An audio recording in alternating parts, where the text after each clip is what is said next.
వీళ్ళ స్టేటస్ ఏంటి, నా స్టేటస్ ఏంటి? పిచ్చి మొహాళ్ళు వీళ్ళు.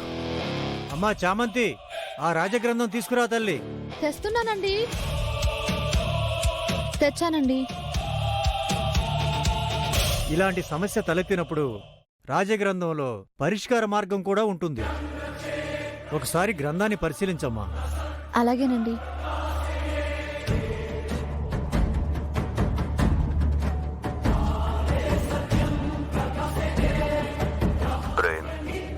చామంతి రాసిందేగా, అంతసేపు చూస్తుందేంటి?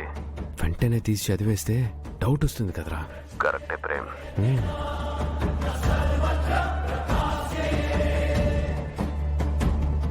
ఏవండి, 18వ అధ్యాయంలో ఇలాంటి సమస్యలు వస్తే ఏం చేయాలి అనే దాని మీద పరిష్కార పరీక్షలు రాయబడుందంట.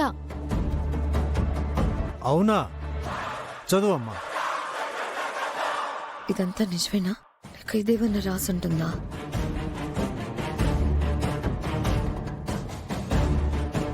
హా, 18వ అధ్యాయం చదువుతానండి. ఆగు. ఏది ఒకసారి చూపించు. ఏంటి రోజా నీ డౌటు? 20 సంవత్సరాల క్రితం కదా అది రాశారు, అలా ఉందా లేదా అని డౌట్. తప్పులేదు రోజమ్మా, చూసుకోండి.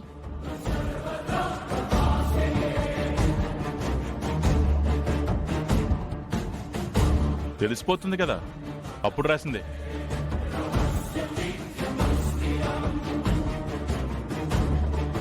థ్యాంక్స్ చిట్టి, ముందే ఇలా అడుగుతారని ఊహించి కాపాడావు. చామంతి, నువ్వు చదువమ్మా. అలాగే.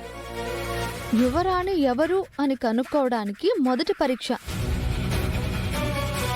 రాజ్యపేటికాయం వాయుస్తంభనం అంటే చదువుతాను రోజమ్మా.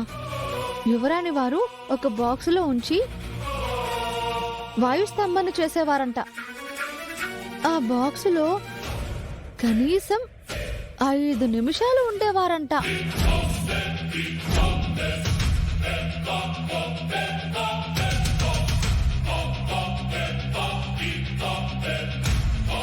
చిన్నప్పుడే వారికి అంత అసాధారణ శక్తి వచ్చిందంట. కాబట్టి 5 నిమిషాలు ఆ పెట్టెలో ఊపిరి పీల్చుకోకుండా కూర్చోవాలి.